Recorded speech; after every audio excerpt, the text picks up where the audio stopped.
Hello साथियों, स्वागत है आपका अपने YouTube चैनल मैथ मस्ती विद GM पर। और लेके आया हूँ मैं आपके लिए जो आपकी प्रश्नावली 1.2 है उसके क्वेश्चन नंबर फर्स्ट को मैं लेके आया हूँ। इसको किस प्रकार से हम हल करने वाले हैं देखिएगा एक बार ध्यान से, ठीक है जी। तो इसमें आपसे केवल पूछा क्या गया है, इसमें आपसे पूछा गया है कि निम्नलिखित संख्याओं के अभाज्य गुणनखंडों के गुणनफल के रूप में व्यक्त कीजिए। आपको जो संख्याएं दी जा रही है इनके अभाज्य गुणनखंडों को गुणनफल के रूप में इनको व्यक्त करना है जी, ठीक है। बिल्कुल ही आसान तरीके से हम लेंगे और बिल्कुल ही आसान से ये पार्टीशन है, बिल्कुल आसानी से हो जाएगा। देखिएगा किस प्रकार से करना है। इसके फर्स्ट क्वेश्चन की हम बात करते हैं। सबसे पहले कौन दिया है जी, यहाँ से अपने को 140 दिया है, ठीक है। इसके अभाज्य गुणनखंड की हम बात करते हैं बेटा, कैसे करेंगे देखिएगा। सबसे पहले 140 का क्या लिखा हमने यहाँ से, अभाज्य गुणनखंड जी, ठीक है, अभाज्य गुणनखंड। और अभाज्य गुणनखंड लिखने के लिए किसकी आवश्यकता रहेगी, आपको गुणनखंड करने की आवश्यकता रहती है। तो 140 का गुणनखंड किस प्रकार से करोगे आप देखिएगा यहाँ पे कि यहाँ से आपने गुणनखंड किया। देखो 140 में आप सबसे पहले 2 का भाग लगाओगे, क्योंकि इकाई के अंक में कौन मिल रहा है आपको, यहाँ से 0 मिल रहा है। तो आपने 2 का भाग दिया तो कितनी बार गया जिसमें 70 बार भाग गया। फिर से आपने 2 का भाग लगाया तो कितनी बार गया इसमें भाग, 35 बार इसमें भाग गया है। इस बार आप किसका भाग लगाओगे इसमें, इस बार आप इसका 5 का भाग इसमें लगा दोगे। कितनी बार गया जी 7 बार, और इसमें 7 का भाग दिया तो कितना आ जाएगा, 1 आपको मिल जाएगा। तो यहाँ से अभाज्य गुणनखंड कितना मिलेगा, ये गुणनखंड करने के पश्चात जो बाईं ओर के पद है यही इसके अभाज्य गुणनखंड होते हैं। यहाँ पे हमने लिखा जी 2 गुणा 2, आगे मिला जी आपको गुणा में यहाँ से मिल गया जी 5, और गुणा में कौन मिला जी यहाँ से 7 आपको मिल गया। और इसको फाइनल आंसर के रूप में आप व्यक्त करोगे तो किस प्रकार से करोगे बेटा, देखिएगा ये आपका गुणनखंड हो गया।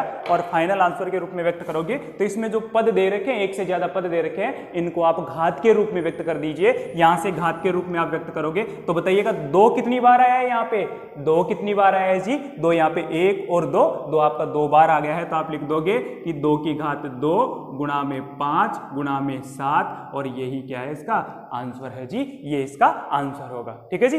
अब इसके दूसरे वाले प्रश्न की हम बात करते हैं। दूसरे वाला प्रश्न किस प्रकार से आप हल करने वाले हो। दूसरे प्रश्न में कौन है जी, यहाँ पे 156 आपके पास में है। 156 है तो सबसे पहले हम लिखेंगे यहाँ पे कि 156 का अभाज्य गुणनखंड जी, ठीक है, अभाज्य गुणनखंड। और 156 का आप अभाज्य गुणनखंड ज्ञात करने वाले हो बेटा, तो यहाँ से सबसे पहले जो 156 आपके पास में, इसका क्या करोगे, यहाँ से आप इसका सबसे पहले गुणनखंड आप करने वाले हो। और इसका गुणनखंड करोगे तो इकाई के अंक में 6 आ रहा है, और जिस संख्या के इकाई के अंक में 0 2 4 6 8 ही आ जाते हैं तो उसमें किसका भाग जाता है, 2 का भाग उसमें जाता है। तो आपने सबसे पहले यहाँ पे 2 का भाग दिया, और 2 का भाग दोगे तो 15 में 2 का भाग कितनी बार जाएगा भी, 7 बार इसमें भाग जाने वाला है। 2 7 14 बच जाता है 1, और यहाँ से बन गया 16, और 2 अंटे 16 यहाँ से हो जाएगा, ठीक है जी। यहाँ से आपका 78 आ गया। अब 78 में भी आप 2 का भाग दे सकते हो, और 78 में 2 का भाग दोगे तो कितनी बार जाएगा, यहाँ से आपने दिया 2 तिया 6 आपका हो जाएगा। शेषफल कितना रहेगा, 1 आपका रहने वाला है, और यहाँ से बन गया 18, आपने लिख दिया यहाँ से 9 दूनी 18, ठीक है जी। अब इसमें 2 का भाग तो जाएगा नहीं, बात करते हैं 3 के भाग की बात करते हैं। 3 का जाता है कि नहीं जाता, दोनों अंकों को आप जोड़ लीजिए। 9 और 3 कितने हो गए, 12 हो गए। दोनों अंकों का योगफल 12 है, 12 में 3 का भाग जाता है। इसका मतलब दी गई संख्या में भी 3 का भाग जा रहा है। आपने इसमें 3 का भाग दिया जी, कितने बार जाएगा, 13 बार इसमें भाग जाएगा। 13 तिया 39 हो गए जी, ठीक है, 13 बार गया। अब आप किसका भाग दोगे, इसमें 13 का ही भाग दोगे। 13 का भाग कितनी बार गया जी, इसमें 1 बार भाग गया। आप इसमें गुणनखंड करना भी सीख रहे हो इस वीडियो में, और साथ साथ में आपके जो 1.2 के आपके क्वेश्चन है, क्वेश्चन नंबर 1 है, उसके अभाज्य गुणनखंडों को व्यक्त करना भी आप सीख रहे हो। एक साथ में 2 काम आपके हो रहे हैं जी। यहां से आपने लिखा, देखो 2 कितनी बार है, 2 बार, और 3 1 बार, और 13 1 बार है। तो इसको हम साफ कर लेते हैं और यहां से लिखते हैं जी, कैसे लिखा, देखो 2 गुणा 2 गुणा 3 गुणा आए जी 13 आपका, और 13 आ गया। तो यहां से लिखा 2 कितनी बार आ रहा है आपका, 2 यहां से 2 बार आ रहा है। तो आपने लिख दिया 2 की घात 2 गुणा में 3, और गुणा में कितना लिख दिया जी, यहां से आपने 13 यहां से लिख दिया है, ठीक है। इसको आपने इस प्रकार से कर लिया। अब तीसरे वाले प्रश्न की हम बात कर लेते हैं। यहां से इसी का जो तीसरा प्रश्न है बेटा, इसी के तीसरे प्रश्न की बात करते हैं। तो यहां से कौन है, 3825 आपके पास है, और 3825 है। तो इसमें भी आप क्या लिखने वाले हो कि 3825 का क्या करेंगे, सबसे पहले अभाज्य गुणनखंड करने पर। तो यहां से लिखते हैं जी, हमने लिखा है यहां पे कि 3825 का क्या लिख रहे हो आप, यहां से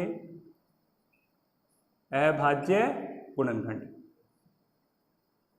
ठीक है जी। और यहाँ से 3825 का आपने अभाज्य गुणनखंड लिखा है बेटा, तो यहाँ से सबसे पहले इसका गुणनखंड कर लेते हैं। हमने लिखा यहाँ से 3825 और इसका आपको गुणनखंड करना है जी। तो किस प्रकार से हम करने वाले हैं देखिएगा। सबसे पहले यहाँ पे देखिए, सबसे पहले 2 का भाग तो इसमें जा नहीं रहा है क्योंकि इकाई के अंक में 5 आ गया और 5 आ गया तो 2 का भाग नहीं जाता है। तो इस स्थिति में हम 3 के भाग के लिए चेक करते हैं। 5 और 2 7 हो गए, 7 और 8 कितने हो गए जी? 7 और 8 15 हो जाते हैं और 15 में 3 जोड़ लिए तो कितने हो जाते हैं? 18 होते हैं। 18 में 3 का भाग जा रहा है, इसका मतलब दी गई संख्या में भी 3 का भाग जाएगा। आपने यहाँ पे 3 का भाग दिया तो कितनी बार जा रहा है जी? यहाँ पे देखिएगा 3 एकम 3, शून्य बचा, उतारे 8, यहाँ पे आपने भाग दिया तो 3 दूनी 6 आपको मिला, बचे 2, 3 सत्ते 21 हो गए और 3 पंजे 15 हो गया जी। 3 का भाग गया। अब वापस से चेक करते हैं क्या इसमें भी 3 का भाग जा रहा है क्या? 2 और 1 3, 7 और 3 10, 10 और 5 15 हो रहा है। 15 में 3 का भाग जाता है तो दी गई संख्या में भी 3 का भाग जाएगा। हमने यहाँ से इस संख्या में 3 का भाग दिया बेटा, तो 3 चौके 12 आपको मिल रहा है यहाँ से। अब शेष फल शून्य आया, आगे बचा 7, 7 में 3 का भाग दिया तो 3 दूनी 6, बचा 1 और 3 पंजे 15। ठीक है जी। अब इनको जोड़ के देखिए, 4 और 2 6 है, 6 और 5 कितने हो जाते हैं? 11 हो जाते हैं। 11 में आपके 3 का भाग नहीं जाता, मतलब दी गई संख्या में भी 3 का भाग नहीं जाएगा। 3 के बाद में अभाज्य संख्या आपकी आ जाती है 5। 5 का भाग दी गई संख्या में जा रहा है कि नहीं जा रहा है ये चेक करने के लिए उसके इकाई के अंक को देखिए। यदि किसी संख्या के इकाई के अंक में 0 या 5 आपको कुछ भी मिल जाए तो पक्का उसमें 5 का भाग जाता है। तो इकाई के अंक में 5 है, इसका मतलब इसमें किसका भाग जाएगा? 5 का भाग जाएगा। 5 का भाग 4 में नहीं पूरे 42 में देना है तो कितनी बार जाएगा? 8 पंजे 40 उसमें भाग हो गया जी। बचा कितना है यहाँ से? 2 आपके पास बच रहा है और 2 बचा तो 25 बन गया और 25 का भाग इसमें दिया तो कितना हो गया जी? 85 हो गया। ठीक है, 50 25 हो गया। यहाँ से वापस से किसका भाग लगाओगे आप? यहाँ से आपने वापस से यहाँ से 5 का भाग दिया जी और 5 का भाग दिया तो देखिए 5 एकम 5, बचा 3 और उतार दिए 5 तो 5 सत्ते 35 हो गया जी 17। और 17 में किसका भाग लगाओगे आप? 17 में केवल 17 का ही भाग जाता है तो आपने इसमें 17 का भाग दे लिया और गया 17 एकम 17। तो यहाँ से आपके पास मिला जी, संख्या थी आपकी 3825 का अभाज्य गुणनखंड आपको लिखना था। गुणनखंड आपने यहाँ से ज्ञात किया तो बताइएगा इसके गुणनखंड में कौन कौन से पद मिले आपको? आपको मिला 3 गुणा 3 गुणा 5 गुणा 5 गुणा 17। ये आपको विभिन्न सारे पद आपको मिले हैं और ये सारे पद मिल गए तो यहाँ पे देखो सभी पद 2-2 बार ऐसे मिल रहे हैं। 5 और 3 का पद तो 2-2 बार मिल रहा है, 17 आपका अकेला आ रहा है। तो ऐसी स्थिति को चेक करने के लिए हमने क्या किया, इसको घात रूप में लिखेंगे। 3 बताओ जी कितनी बार आया? 2 बार, तो 3 की घात में 2 गुणा 5 कितनी बार है यहाँ पे? 5 भी 2 बार है तो 5 की घात में भी कितना लिखेंगे? यहाँ से 2 लिख देंगे और गुणा में कितना लिख दिया जी हमने? यहाँ से गुणा में 17 लिख दिया। ठीक है, तो ये हो गया इसका अभाज्य गुणनखंड। और अब बात कर लेते हैं अपने चौथे और पांचवें क्वेश्चन की भी हम बात करें यहाँ पे तो किस प्रकार से लेंगे देखिएगा बेटा एक बार। अब यहां से इसकी बात करते हैं। हमने क्वेश्चन नंबर 5 की बात की बेटा। यहां से क्वेश्चन नंबर 5 क्या है देखिएगा। क्वेश्चन नंबर 5 में आपके पास है यहाँ पे 5005 है। अब 5005 का आपको अभाज्य गुणनखंड इसको भी व्यक्त करना है तो हमने लिखा जी कि 5005 का क्या लिखना है यहाँ से? अभाज्य गुणनखंड। ठीक है जी। और 5005 का अभाज्य गुणनखंड आपने यहाँ से लिखना है तो सबसे पहले इसका क्या करना पड़ेगा आपको? यहाँ से गुणनखंड करना पड़ेगा जी।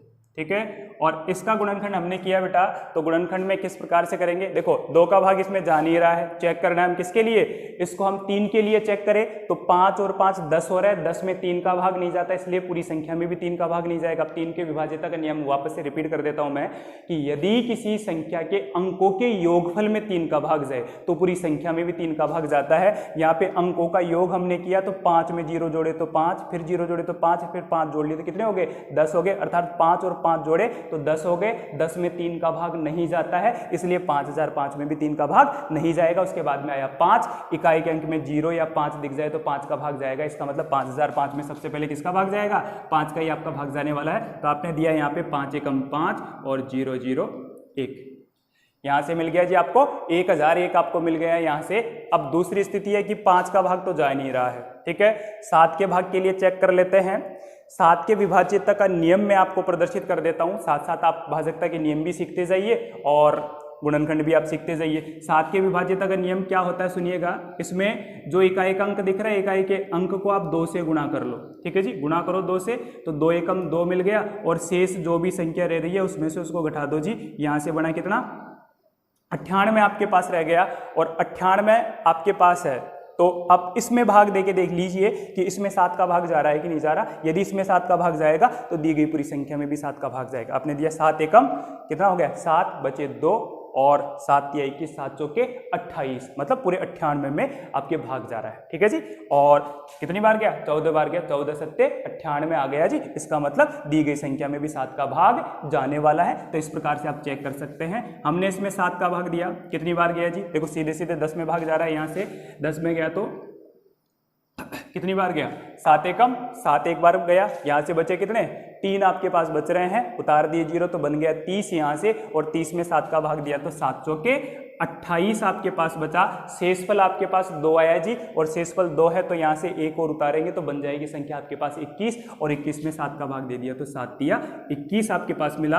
वापस से यहाँ पे 7 का भाग जा रहा है जी, हमने इसमें 7 का भाग दे दिया तो सॉरी 7 का भाग अब जा रहा है क्या, 7 का भाग तो इसमें नहीं जा रहा है। ठीक है, 7 का भाग कैसे जाएगा, 143 में 7 का भाग नहीं जा रहा है, तो 7 के आगे जो अभाज्य संख्या होती है उसको हम चेक करते हैं। 7 के आगे अभाज्य संख्या कौन होती है, 11 आपकी होती है। तो 11 के लिए विभाज्यता का नियम चेक कर लेते हैं कि 11 क्या कहता है। 11 के लिए ध्यान से सुनना कि आपके जो अल्टरनेट पद है, मतलब एक के बाद में जो आपका एक पद मिल रहा है, उन पदों को जोड़िए ऐसे, जैसे पहले को तीसरे में तीसरे 5वां, फिर ऐसे 7वां और 9वां ये पद है, इनको जोड़ लीजिए। इसी प्रकार दूसरा, चौथा, छठा, है ना, सम पदों का योग और विषम पदों का जो योगफल है ना, दोनों को आप अलग रखिए और फिर उनको घटा लीजिए। घटाने के पश्चात यदि 11 से विभाज्य या शेषफल 0 आपको मिल जाए तो दी गई संख्या में किसका भाग जाएगा, 11 का भाग जाएगा। तो मैंने यहाँ से विषम पद लिए जी, विषम पद पहला और तीसरा पद लिया तो 3 और 1 कितना बन गया जी 4,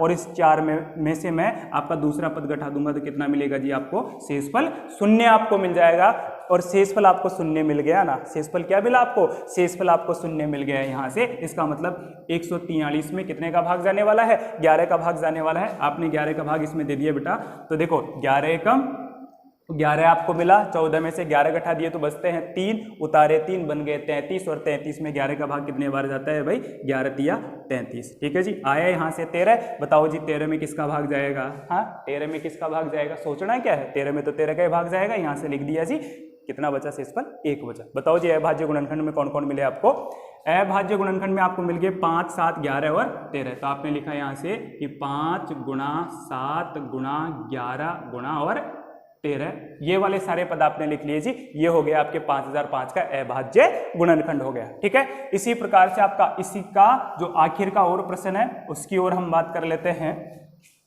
आखिरी प्रश्न में कौन है जी, 7429 आपका है, तो इसकी हम बात करते हैं। ये चौथा था, 5वां नहीं जी, ये आपका 4th क्वेश्चन है, चौथा आपका प्रश्न है, 5वां नहीं था। 5वें प्रश्न की हम बात करते हैं बेटा। 5वां प्रश्न क्या है जी आपका, ये रहा, और 5वां प्रश्न ये है, तो यहाँ से हमने लिख दिया 7429 हमने लिख दिया जी। ठीक है, 7429 हमने लिखा। अब इसके अभाज्य गुणनखंड की वापस से बात करनी है, तो हमने यहाँ से लिख दिया जी कि 7429 का क्या लिखना है अपने को, वही अभाज्य गुणनखंड।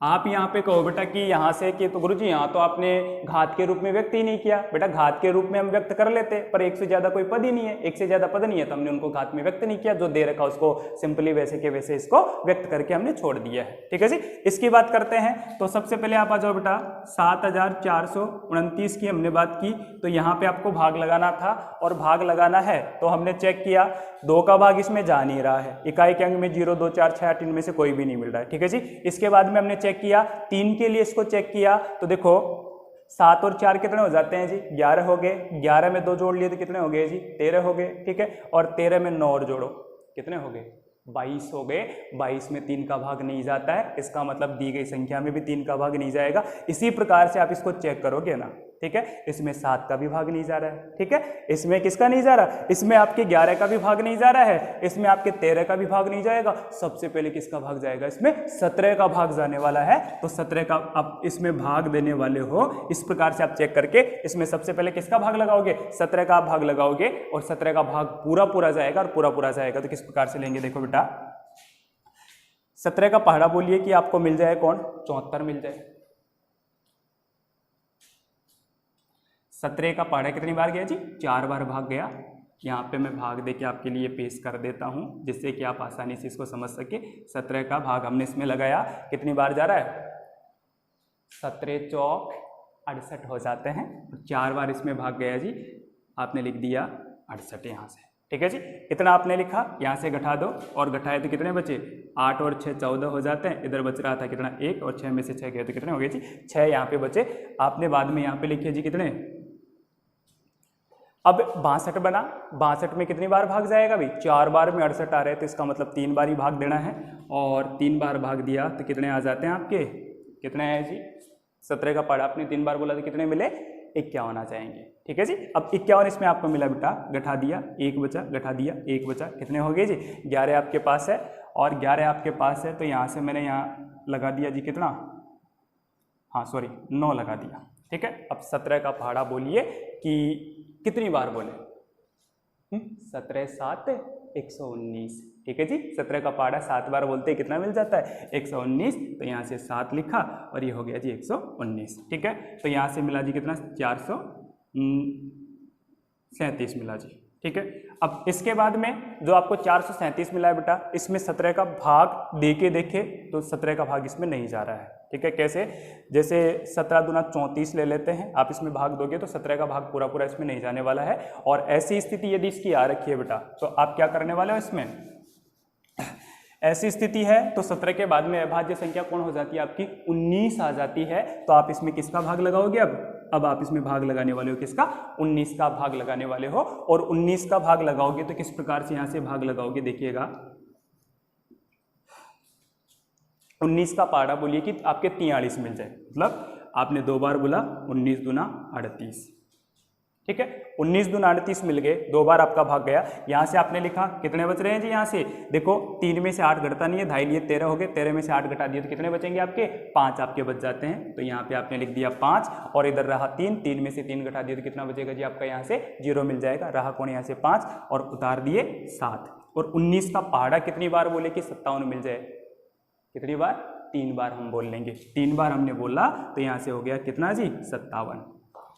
19 थी 57 आपका हो जाता है। यहाँ से कितना मिला जी? शेषफल आपका 23 आपका मिल जाता है। तो यहाँ से आप प्राप्त कर ही सकते हो कि अब 23 में तो किसका भाग जाना है? 23 में खुद 23 का ही भाग जाना है। तो आपने यहाँ पे लिखा इसका अभाज्य जो गुणनखंड मिला 17 गुणा 19 गुणा कितना मिला जी आपको? ये 23 आपको मिल गया है। तो इसको आपको इस प्रकार से हल करना था। आई होप कि आपको ये क्वेश्चन समझ में आया होगा। और किसी भी संख्या को अभाज्य गुणनखंड के रूप में किस प्रकार से व्यक्त किया जाता है, तो आपने इस क्वेश्चन में देखा कि किसी भी संख्या के जो अभाज्य गुणनखंड है उसको आप किस प्रकार से व्यक्त करने वाले हो। तो ये विभिन्न स्थितियां उसकी रही और ये अपना जो 1.2 है उसका क्वेश्चन नंबर 1 है वो कंप्लीट हो जाता है।